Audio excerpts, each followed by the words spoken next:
Shalom, selamat pagi Bapak, Ibu, dan saudara-saudara sekalian.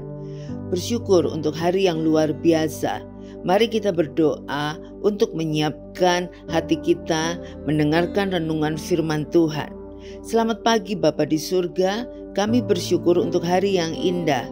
Berikan kami telinga seorang murid untuk mendengar firman Tuhan, dan firman-Mu berakar dengan kuat di dalam hati dan pikiran kami sebagai pedoman hidup kami sepanjang hari ini. Dalam nama Tuhan Yesus kami berdoa dan mengucap syukur. Amin.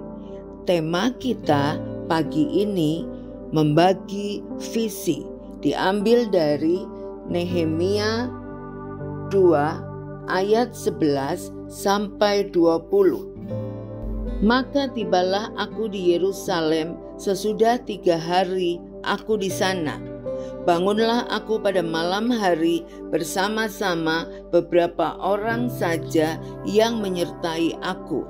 Aku tidak beritahukan kepada siapapun rencana yang akan kulakukan untuk Yerusalem yang diberikan Allahku dalam hatiku. Juga tak ada lain binatang kepadaku kecuali yang kutunggangi.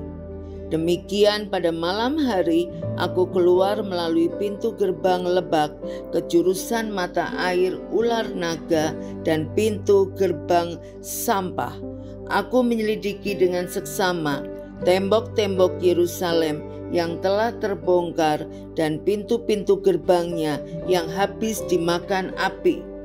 Lalu aku meneruskan perjalananku ke pintu gerbang mata air dan ke kolam raja, karena binatang yang kutunggangi tidak dapat lalu di tempat itu.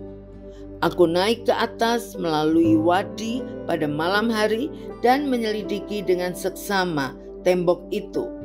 Kemudian aku kembali lalu masuk melalui pintu gerbang lebak. Demikianlah aku pulang. Para penguasa tidak tahu kemana aku telah pergi dan apa yang telah kulakukan, karena sampai kini aku belum memberitahukan apa-apa kepada orang Yahudi, baik kepada para imam maupun kepada para pemuka, kepada para penguasa dan para petugas lainnya. Berkatalah aku kepada mereka, kamu lihat kemalangan yang kita alami, yakni Yerusalem telah menjadi reruntuhan dan pintu-pintu gerbangnya telah terbakar. Mari kita bangun kembali tembok Yerusalem supaya kita tidak lagi dicela. Ketika ku beritahukan kepada mereka betapa murahnya tangan Allahku yang melindungi aku, dan juga apa yang dikatakan raja kepadaku, berkatalah mereka, kami siap untuk membangun. Dan dengan sekuat tenaga mereka mulai melakukan pekerjaan yang baik itu. Ketika Sanballat orang Horon dan Tobia orang Amon pelayan itu dan Geshem orang Arab mendengar itu, mereka mengolok-ngolokkan dan menghina kami. Kata mereka, apa yang kamu lakukan itu? Apa kamu mau berontak terhadap raja? Aku menjawab, kataku, Allah semesta langit, dialah yang membuat kami berhasil.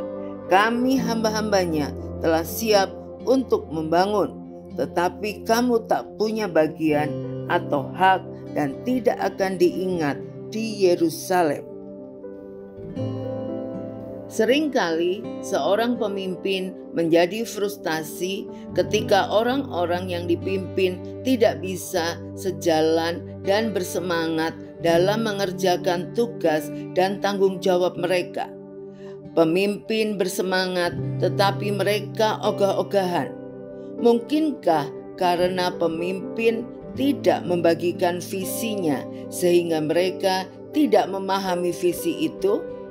Sesudah beristirahat, Nehemia bersama beberapa orang pada malam hari mengamati secara seksama kota Yerusalem yang tembok-temboknya runtuh. Ia belum memberitahukan visi dari Allah tentang pembangunan kembali tembok Yerusalem, baik kepada para imam, pemuka, penguasa, maupun petugas lain. Ia perlu mengetahui lebih dahulu seberapa besar kebutuhan dan bagaimana pelaksanaan pembangunan itu. Nehemia tidak mungkin membangun sendiri tembok itu. Ia perlu membagikan visi itu kepada orang-orang Yahudi. Apa rencana Allah terhadap pembangunan Yerusalem dan bagaimana Allah telah bekerja begitu luar biasa dalam mempersiapkan pembangunan itu. Ketika mereka menangkap visi itu, mereka secara bersemangat menyatakan siap sedia dan bahkan segera membangun dengan sekuat tenaga. Tuhan Yesus telah memberikan visi dan teladan untuk menjadikan semua bangsa murid-Nya. Suatu visi yang besar, namun mengapa tidak semua orang percaya mempunyai semangat yang sama dalam menjalaninya? Mungkinkah kita belum menangkap visi itu? Marilah mulai dari diri sendiri dengan bersedia menjadi murid-Nya dan mau membagikan visi besar ini kepada orang-orang di sekitar kita. Menjadikan semua bangsa murid-Nya adalah sebuah visi yang layak dijalani dan dibagikan. Mari kita berdoa. Terima kasih Tuhan Yesus untuk kebenaran firman-Mu pada pagi hari ini. Kami percaya Engkau sudah menetapkan kami yang terpanggil untuk menjadi murid Kristus. Kami mau menjadi murid-Mu yang setia. Kami mau terus belajar kebenaran firman Tuhan. Dan kami juga mau bagikan hal ini kepada sesama, kepada orang-orang di sekitar kami, untuk mengajak mereka juga menjadi murid Kristus. Berikan kami kemampuan Tuhan Yesus. Berikan kami kata-kata hikmat pada lidah bibir kami untuk mengajak orang menjadi murid Kristus. Itulah visi kami. Dalam nama Tuhan Yesus kami berdoa dan mengucap syukur. Haleluya. Amin. Tuhan Yesus memberkati.